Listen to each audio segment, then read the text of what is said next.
안녕하세요. 이번 강의에서는 모의고사 1회차 8강을 진행하도록 하겠습니다. 8강은 고객 실무 파트 71번부터 80번까지 문제풀이를 하도록 하겠습니다.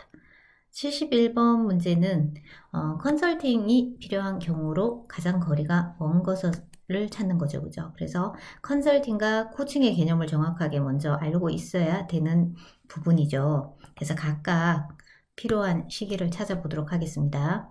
그래서 컨설팅이 필요한 시기는 컨설팅은 조금 더 심각한 문제죠. 그래서 심각한 문제. 그래서 문제를 해결이 필요한 것. 그래서 컨설팅을 받는 거죠. 그죠? 근데 코칭 같은 경우는 어때요? 심각한 문제라기보다는 해결을 할 수 있도록 도와주는 과정. 이게 코칭이죠. 그래서 코칭이 필요할 때랑 컨설팅이 필요할 때는 조금 차이가 많이 나요. 그러니까 딱 보시면 첫 번째, 컨설팅은 딱 봐도 지금 심각하잖아요. 조직의 재구성, 그죠? 기업 환경 변화에 따른 인사상의 분리 굉장히 심각하죠. 강등, 강급, 그 다음에 좌천 등이 해당하고요. 임금을 동결해야 되는 경우, 그 다음에 임금을 동결해야 되는데 임금이나 지위 또는 직책을 조정해야 되는 경우, 그래서 쉬운 문제들이 아니라는 것이 보이시죠? 그래서 컨설팅은 문제 해결책을 줘야 되는 거예요. 근데 코칭은 해결책보다는 문제를 해결할 수 있도록 도와주는 과정으로 보는 거예요. 그래서 돈을 내고 하진 않죠. 그죠? 당신에 대해 불쾌해하는 팀원, 그 다음에 업무 할당에 대해 불만족이 있는 팀원, 동료와의 사이에 갈등을 겪고 있는 팀원, 스트레스가 쌓이고 지친 팀원. 색깔이 변한 것만 볼게요. 지원을 필요로 하는 개인적인 문제를 갖고 있는 팀원. 나머지는 한번 읽어보시면 될 것 같고요. 색깔이 변한 건 다 예시에 들어갔던 지문들이에요. 그러니까 기억을 하셔야 돼요. 그런데 코칭이 필요한 시기 같은 경우는 어때요? 해결해야 할 문제가 발생했을 때, 그죠? 조금 컨설팅보다는 가벼운 문제예요. 조치를 취해야 할 때, 조직 또는 부서의 목표나 비즈니스 상황이 변화되었을 때, 그 다음에 문제의 팀원이 발견되었을 때, 이거는 기회로 작용할 수도 있다, 이렇게 돼 있죠. 새로운 업무가 시작될 때, 그죠? 업무의 숙지가 필요하죠. 그래서 신입사 직원에 대한 적응 지도 및 훈련이 필요할 때, 이때는 코칭이 필요한 거지 컨설팅이 필요한 상황은 아니겠죠. 그죠? 그 다음에 교육, 훈련 후 추가적인 팔로우업이 필요할 경우, 지도가 필요한 경우라고 보시면 되겠습니다. 그래서 문제를 보시면 조직의 재구성이 필요한 경우, 그 다음에 동료와 사이에 갈등을 겪고 있는 팀원이 발생한 경우, 자원이 필요한 개인적 문제를 가진 팀원이 발생한 경우, 개인적 문제를 가진 팀원이 팀의 실적에 영향을 미치고 있는 경우, 컨설팅이 필요한 경우죠. 조금 전에 교육, 훈련 후 추가적인 지도가 필요한 경우, 이 경우에는 뭐가 필요했죠? 코칭이 필요한 경우다. 이렇게 보시면 되겠습니다. 72번 전화응대 시 정확하게 정보를 전달하기 위한 방안으로 가장 올바르지 않는 것은 일반적으로 전화응대에 3원칙이 있죠. 3원칙. 3원칙 중에 첫 번째가 친절이고요. 두 번째가 신속하게 받아야 되고 세 번째가 정확하게 받아야 되는 거죠. 그래서 고객의 전화를 친절하게 받기 위해서는 무엇을? 전화의 시작은 인사로부터 시작한다. 그래서 첫인사가 중요하겠죠. 그 다음에 상대방을 존중하면서 잘 듣고자 하는 열린 마음으로 응대를 해야 되는 거. 마인드. 호칭이나 직함에 주의하고 단어 선택에 신중해야 되는 거. 눈앞에서 고객을 맞이하는 마음으로 전화를 응대해라. 자세가 중요하다. 이런 얘기죠. 그래서 이런 대화는 조금 주의를 해야 되는 부분이라고 보시면 되겠습니다. 두 번째, 신속하게 전화를 받는 것은 일반적으로 고객은 대면 서비스보다 전화상에서 더 길게 느끼는 경향이 있다. 그래서 전화를 전화벨이 울리면 즉시 받아라고 얘기를 하죠. 뭐 전화벨이 2번 울리면 3번 울리면 해서 우리가 서비스 표준 매뉴얼을 만들기도 합니다. 그래서 전화 통화를 할 때 신속한 초기 수신이 필요하고요. 그 다음에는 간결하게 통화하는 게 중요합니다. 그 다음에 문의사항에 대한 보고나 통보의 경우 예정 시간을 미리 알려주는 거. 시간을 알고 있을 때와 모를 때는 좀 다르죠. 그죠? 이미 기다려야 되는 시간이 3분입니다. 라고 얘기했다. 앞에 대기자가 3명 있습니다. 라고 하면 우리는 기다릴 수가 있죠. 그죠? 모르고 기다리는 것보다는 알고 기다리는 게 훨씬 더 기다릴 수 있다는 거. 그 다음에 늦어지는 경우에는 중간 보고를 하는 게 더 좋겠죠. 전화 걸기 전에는 요건을 OW1H에 따라서 말하는 순서와 요점을 정리해라. 여기에서 OW 같은 경우는 뭐예요? 사람, who, when, where, why, what.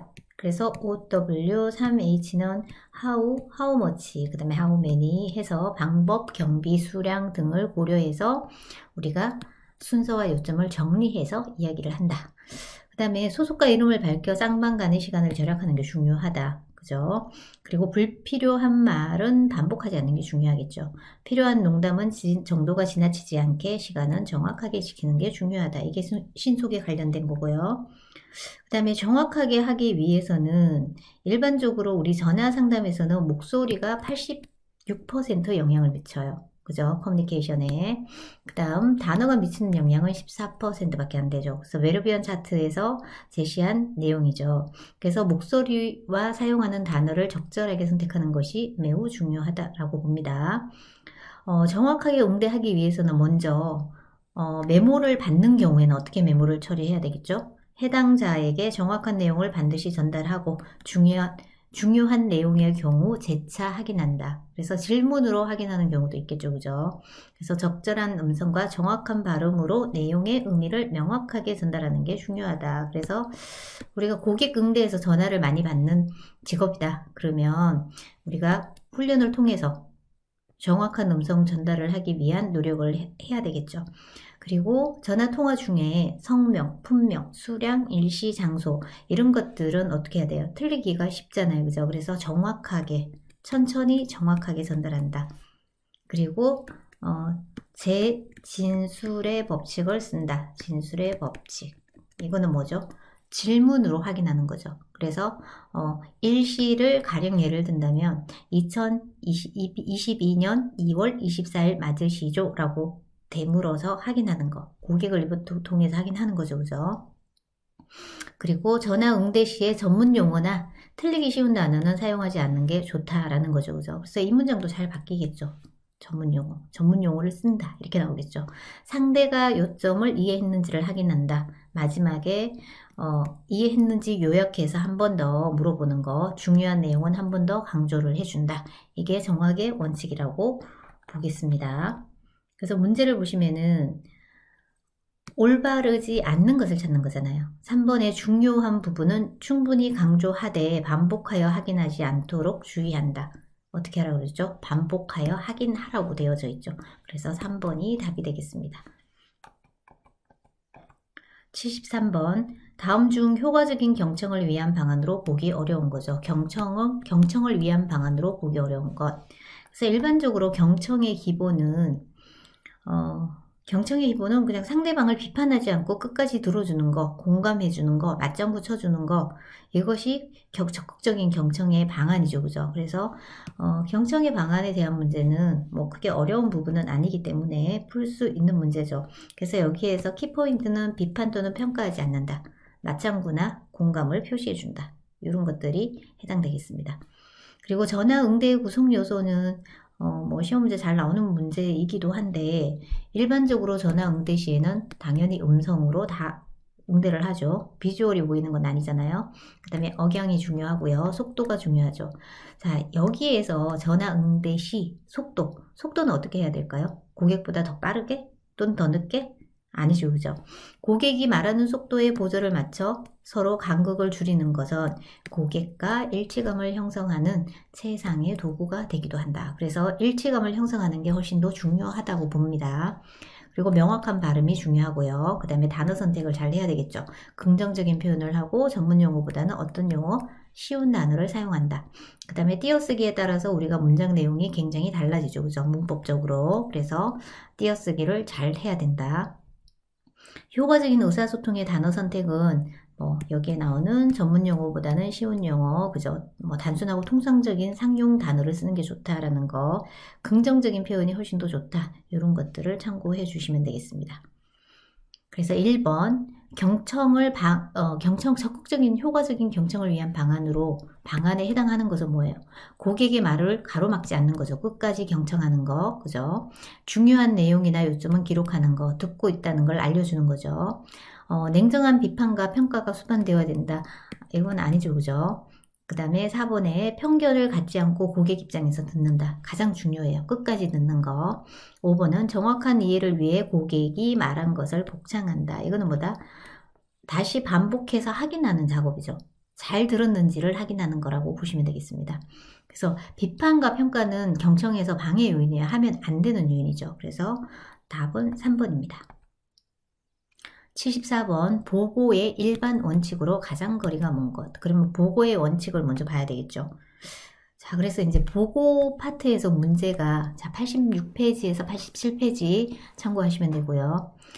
보고에서는 시험 문제가 좀 많이 나오는데 일반적인 원칙은 필요성, 완성성, 그다음에 적시성, 정확성, 간결성, 유효성 이렇게 보시면 되고요. 지금 현재 우리 앞에 있는 시험 문제는 허용성의 원칙이 아닌 거죠. 그리고 어떤 문제는 증대성의 원칙이 들어갔어요. 그래서 이 두 개 단어를 좀 기억을 해주시고 틀린 오답이죠. 그죠? 그 다음에 보고에 대한 내용은 이론 파트에서 다시 설명하기로 할게요. 중간 보고가 필요한 경우는 그쪽에서 다시 하는 걸로 하겠습니다. 자, 그래서 문제를 봤더니 보고의 일반 원칙으로 가장 거리가 먼 것은에서 여기 허용이었죠. 아까 전에 하나 더 섞이는 게 뭐가 있었죠? 증대성의 원칙. 문제가 이 유형의 문제가 몇 문제 나왔다고요? 2문제. 둘 중에 하나가 나오겠죠. 그래서 기억을 해주세요. 75번 콜센터 업무 성격에 따른 분류 중 콜센터 업무 성격에 따른 분류를 한 거죠. 인바운드 콜 서비스의 활용 사례와 가장 거리가 먼 것은 그러면 콜센터 업무 성격에 따른 분류는 인바운드가 있을 거고 그 다음에 아웃바운드가 있겠죠. 그 다음에 혼합이 있겠죠. 이 세 가지로 나눠진다고 보시면 되고요. 그래서 좀 더 자세하게 한번 살펴볼게요. 자, 89페이지 3조 하시면 되고요. 인바운드 콜 서비스 같은 경우는 뭐죠? 걸려오는 전화죠. 그러니까 기업 외부에서 기업 안으로 걸려오는 전화. 그래서 착신 콜센터라고 얘기하기도 합니다. 일반적으로는 고객의 니즈, 필요와 요구에 따라서 불만사항을 처리하거나 주문을 접수 처리하거나 제품 설명하거나 고객의 의문점이나 궁금증을 확인해주는 콜센터라고 보시면 되겠습니다. 그래서 업무를 보면 상담, 그죠? 승인, 통신 판매, 보험 가입, 민원, 그 다음에 상품 정보 안내, 클레임, 그래서 불만 고객, 그 다음에 AS 접수, 텔레뱅킹, 신규 가입 접수 및 처리 이 부분이 인바운드 콜센터 업무에 해당하고요. 그 다음에 인바운드 콜센터의 특징을 살펴보면 그러면 외부에서 걸려오는 전화니까 접근이 용이해야 되겠죠. 그죠? 그 다음에 고객이 전화를 걸었을 때 신속하게 어떻게 해야 돼요? 응대를 해줘야 되겠죠. 그래서 여기에서는 접근 용이성 사전에 예측할 수 있어야 돼요. 그러면 뭐 매월 말 정도는 고객의 전화 문의가 많다 그럴 경우에 그런 부분에 대한 대책을 강구를 해야 되겠죠. 그 다음에 정밀성 있어야 되고 신속 정확해야 되겠죠. 그 다음에 서비스성 있어야 되고요. 프로세스성이 있어야 된다. 그래서 특징. 그 시험 문제에 인바운드 콜에 해당하는 것 이렇게 찾는 거. 그죠? 그러면 인바운드 콜에 해당하지 않는 것, 아웃바운드 업무가 섞이겠죠. 그 다음에 인바운드 콜 서비스 센터의 특징을 모두 선택하여라. 보기에서 이렇게 4개 찾는 게 있을 거고요. 그 다음에 특징에 해당하지 않는 것. 해서 총 문제가 2가지 유형의 문제가 나오겠죠. 그래서 각각에 대해서 정확하게 구분하는 게 필요하고요. 아웃바운드 콜센터 서비스 같은 경우는 발신 콜센터라고 해요. 그러니까 전화를 기업 안에서 외부 고객한테 전화를 하는 거죠. 그래서 전화를 거는 업무이다. 보통은 아웃바운드 콜센터 같은 경우는 마케팅, 그러니까 텔레마케팅이 굉장히 많다라고 보시면 돼요. 주가 거의 한 80%는 그렇다라고 생각하시면 되고요. 적극적인 판매, 마케팅, 캠페인 전개 등의 업무를 수행한다. 그러면 마케팅을 해야 되니까 어때요? 물건을 팔아야 되잖아요. 그죠? 그래서 업무가 어떤 업무일까요? 판촉 활동 강화. 그죠? 그래서 부가 서비스 가입을 촉진하는 거. 뭔가 해피콜은 판매는 아니지만 판매를 유도하기 위해서 고객 관리를 하는 거죠. 시장 조사, 연체 고객 관리, 기념일이나 생일, 기념일 전화, 그죠? 축하 전화, 텔레마케팅이 여기에 해당되겠습니다. 그렇다면 아웃바운드 콜 서비스 센터 같은 경우는 어때요? 바깥으로 전화를 거는 거기 때문에 뭐 신속할 필요는 없죠. 대신에 여기에서 제일 중요한 것은 무엇일까요? 보통은 텔레마케팅이 다 해당된다고 했잖아요. 그러면 물건을 살 만한 고객의 명단이 가장 중요하겠죠. 그죠? 고객 명단. 어떤 고객? 물건을 살 고객의 명단이에요. 그렇다면 여기에서는 기업에서 주도하는 거고요. 중요한 게 양질의 고객 데이터를 보유하고 있어야 된다. 그 다음에 목표 달성과 성과 분석이 중요하겠죠. 성과에 따라서 어떤 사원의 성과가 높다 하면 인센티브를 지급해줘야 다음에 영업 성과가 더 높게 나오죠. 그죠? 그 다음에 적극적인 커뮤니케이션과 고객 설득하는 능력이 있어야 된다. 그래서 결론적으로는 영업력이 있어야 된다라는 거. 그 다음에 판매 이후에 사후 관리해야 되고 성과 지향이죠. 그죠? 그 다음에 CRM이나 DBM 마케팅 기법 및 솔루션의 전략적 활용이 필요한 곳이다 라고 보는 거예요. 그래서 각각에 대한 특징도 여러분들이 구분하셔야 되고요. 여기서도 똑같이 아웃바운드 콜 센터 업무에 해당하는 것, 해당하지 않는 것, 뭐 해당하는 거를 보기에서 선택하세요. 이렇게 문제가 나오겠죠. 자, 그리고 특징에 대해서도 똑같이 두 가지 유형이 나옵니다. 그럼 총 여기서만 4문제고요. 앞에서도 4문제니까 총 8문제의 형태가 나오겠죠. 자, 그 다음에 이제 혼합형 콜센터가 있어요. 인바운드와 아웃바운드를 플러스 해놓은 거. 그래서 이거를 다른 용어로 블렌딩 콜센터라고도 해요. 섞어 놓은 거죠. 그죠? 그래서 인바운드와 아웃바운드의 혼합 상황 업무 처리를 한다. 이렇게 보시면 되겠습니다. 그래서 여기 보시면 인바운드 콜 서비스 활용의 사례와 가장 거리가 먼 것은 자, 부가 서비스 가입 촉진은 어떻게 해요? 기업에서 고객에게 전화를 거는 거죠. 거는 업무니까 인이 아니라 아웃이 되겠죠. 그래서 아웃바운드 콜센터의 업무에 해당한다고 보시면 되겠습니다. 76번 스크립트 작성 원칙에 대한 설명으로 올바르지 않는 것을 찾는 겁니다. 그래서 먼저 개념을 살펴볼게요. 자, 스크립트의 원칙, 작성 원칙은 총 많죠. 그죠? 첫 번째 원칙이 활용 목적이 명확해요. 그 목적이 명확해야 된다는 거. 그래서 텔레마케팅 목표는 상황에 따라 달라지기 때문에 처음부터 명확하게 정해져 있어야 된다는 거. 첫 번째 원칙. 두 번째는 간단하고 명료하게. 반드시 알리고 설명 및 반드시 알리고 설명 및 설득할 것에 대해 명료하게 작성한다. 자, 그러면 스크립트는 대본이죠. 콜센터 직원들이 전화를 걸 때 상품의 어떤 케이스에 따라서 그죠? 응대 매뉴얼에 따라서 하는 게 대화 대본으로 응대하는 것을 스크립트라고 합니다. 그래서 여기에서는 설명이 잘 되어져야 되고요. 고객을 설득할 수 있게끔 작성이 되어야 된다는 얘기입니다. 그리고 이해. 고객이 쉽게 이해할 수 있도록 동문 이어의 사용을 피한다. 그 다음에 유연하게 작성해라. 끊어읽기 등을 활용하여 대화의 흐름이 유연하고 자연스럽게 만들어라. 그 다음에 설득 확신을 줄 수 있어야 된다는 거. 그리고 고객을 설득할 때는 어떻게 짧은 시간 내에 고객을 이해시키고 설득할 수 있어야 한다. 보는 거죠.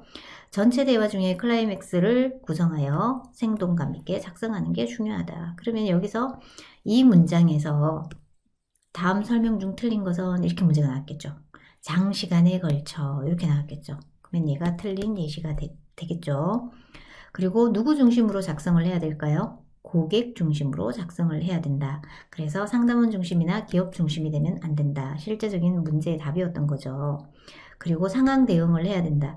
변화하는 상황에 대응하고 상대방이 거부할 경우를 대비해서 질문을 추가적으로 더 만들어 놓아야 되겠죠. 그리고 상황 관리도 해야 되겠죠. 작성 목적과 수정 시 동기 등을 수시로 체크하여 최초로 작성한 문서의 변화 상황을 알 수 있도록 해야 된다. 그리고 차별성 있게 작성을 해라. 그죠? 원고 내용은 요점이 있어야 하므로 상대방에게 제공할 수 있는 특별한 편익을 미리 강조하는 게 중요하다. 그리고 회화체로 만들어야 되겠죠. 스크립트가 대본이라고 얘기했잖아요. 그럼 대화체잖아요. 그죠? 그래서 회화체로 만들어야 되고, 그렇다면 문제에서 문어체라고 하면 틀렸겠죠. 그죠? 스크립트 작성 원칙에 해당되지 않는 거, 문어체 활용, 이렇게 나오겠죠. 그게 아니라 회화체 또는 구어체라고 해야 되겠죠. 구어체. 표현하는 방식, 대화를 표현하는 방식은 차트식은 네, 아니요 라고 만드는 거고요. 그 다음에 해화식 같은 경우는 상대방과 대화를 진행하면서 하는 거고요. 혼합식은 차트와 해화 두 개를 혼합하는 거다. 이렇게 보시면 되겠습니다. 자, 여기서는 문제가 빨간색이 다 문제로 나왔던 거예요. 그래서 문제가 한 5문제 이상 나온 것 같아요. 그래서 색깔이 칠해져 있는 거, 변화된 글자는 반드시 외우셔야 되겠습니다. 그래서 올바르지 않는 거 찾아보면 첫 번째, 회화체로 작성. 맞죠? 활용 목적 명확, 논리적으로 작성해라, 이해하기 쉽게 작성해라. 오랜 시간에 걸쳐 고객을 설득할 수 있어야 된다. 이 오랜 시간은 어떻게 바뀌어야 되죠? 짧은 시간. 그죠? 짧은 시간에 걸쳐로 바꿔야 답이 되겠죠. 그래서 답은 5번입니다. 77번. 우리나라 콜센터 조직의 특성과 관련해 보기에 내용에 해당하는 것은, 그래서 콜센터 조직의 문화에 해당하는 거죠. 그래서 보기를 보시면 평소 자신들과 가장 친한 사람들과 잘 어울리는 도시락 문화 내지는 성향이나 가치관이 맞지 않는 사람끼리 어울리는 것을 꺼려하는 집단 심리 현상을 말한다. 그래서 이걸 한우리 문화라고 해요. 그래서 뭐 다른 말로는 뭐 철새 문화다, 뭐 도시락 문화, 철새 문화 이런 단어를 다 쓰기도 하는데 한우리 문화라는 거 연결해서 기억을 해 놓으시면 되겠습니다. 그래서 한번 살펴볼게요.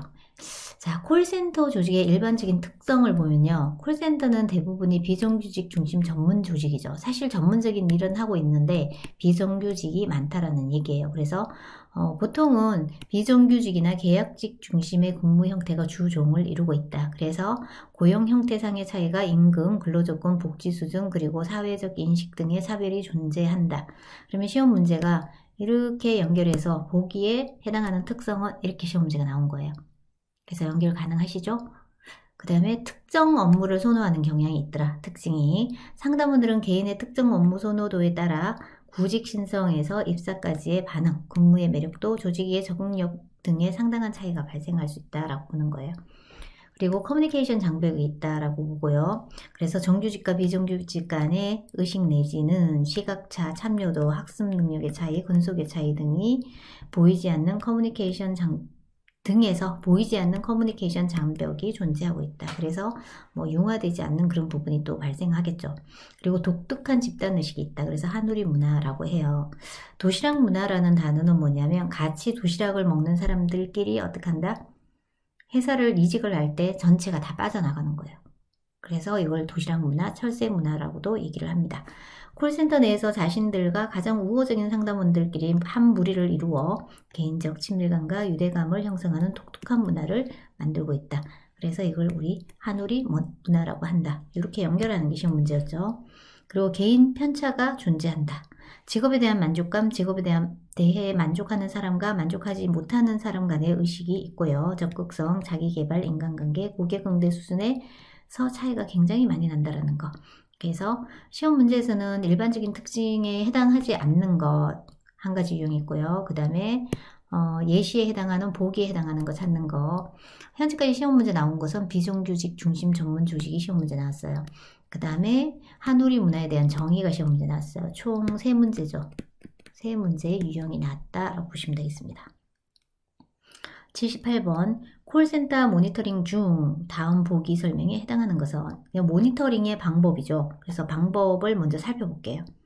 그래서 콜센터에서 모니터링하는 가장 일반적인 방법은 이제 셀프 모니터링이라는 게 있습니다. 이것은 본인이 직접 듣고 직접 평가하는 거, 자기 스스로 평가죠, 그죠?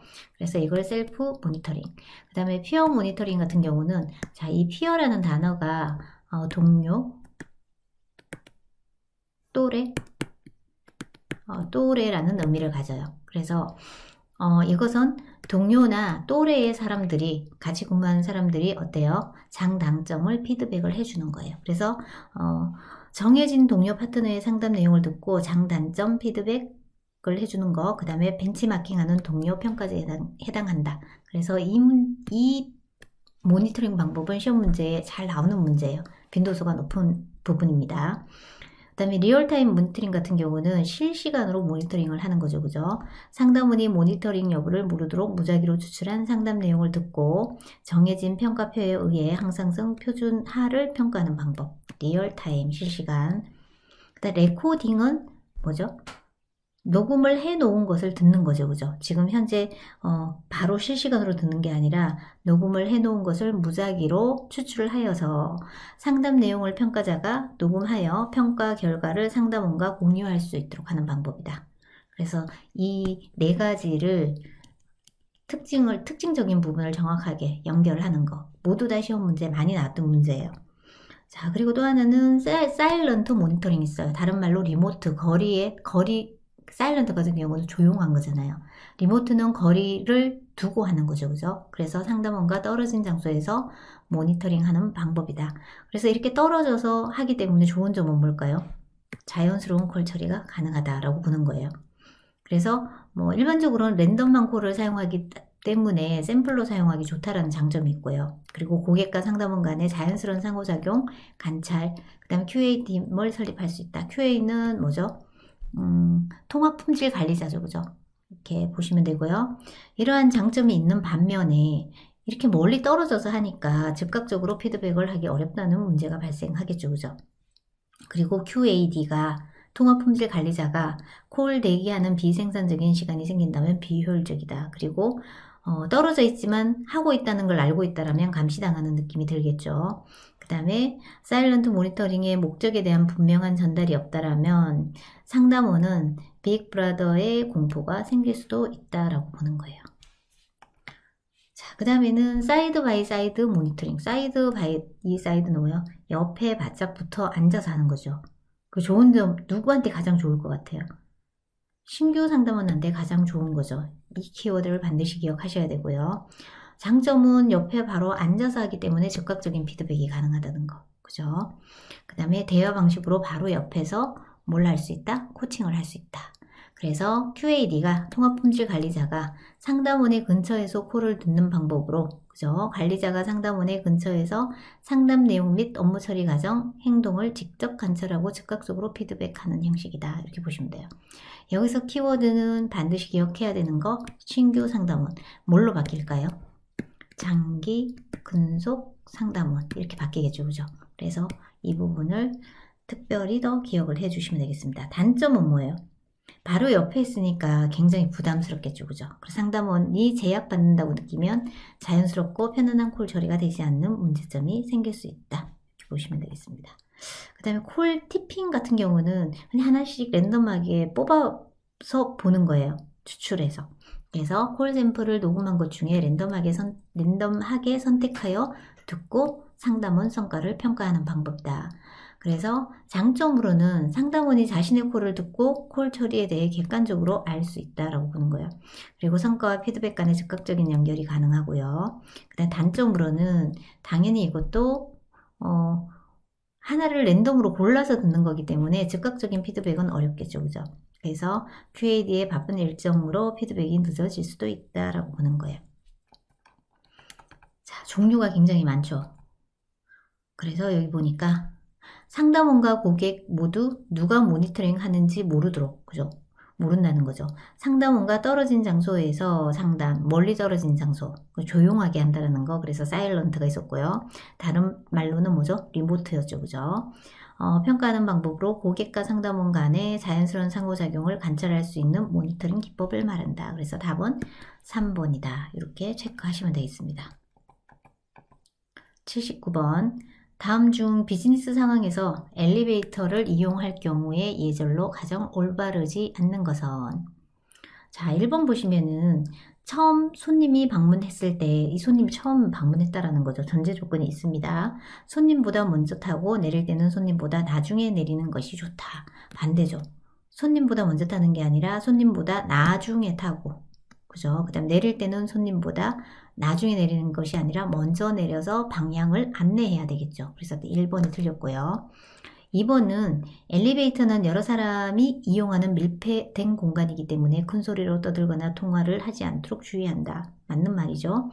3번 이미 방향을 잘 알고 있는 윗사람이나 여성과 함께 엘리베이터를 이용할 경우 윗사람 또는 여성이 먼저 타고 내리는 것이 좋다. 먼저 타고 먼저 내리는 것이 좋다는 거죠.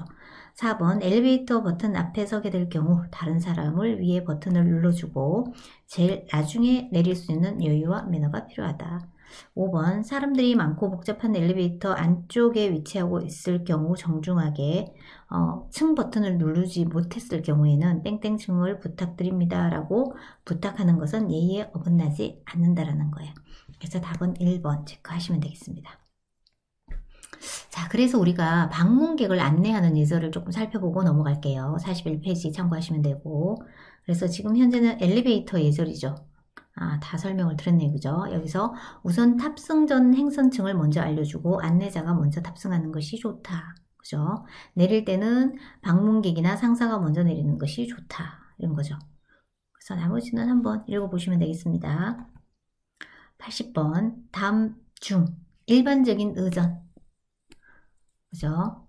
일반적인 의전 예우 기준과 관련해 공적 직위가 없는 인사의 서열 기준으로 보기 어려운 것은 현재 직위가 없다는 거죠. 전에는 직위가 있었지만 지금은 현재 직위가 없는 상태일 경우에 어떤 서열에 맞춰서 자리를 안내할 것인가 이런 부분입니다.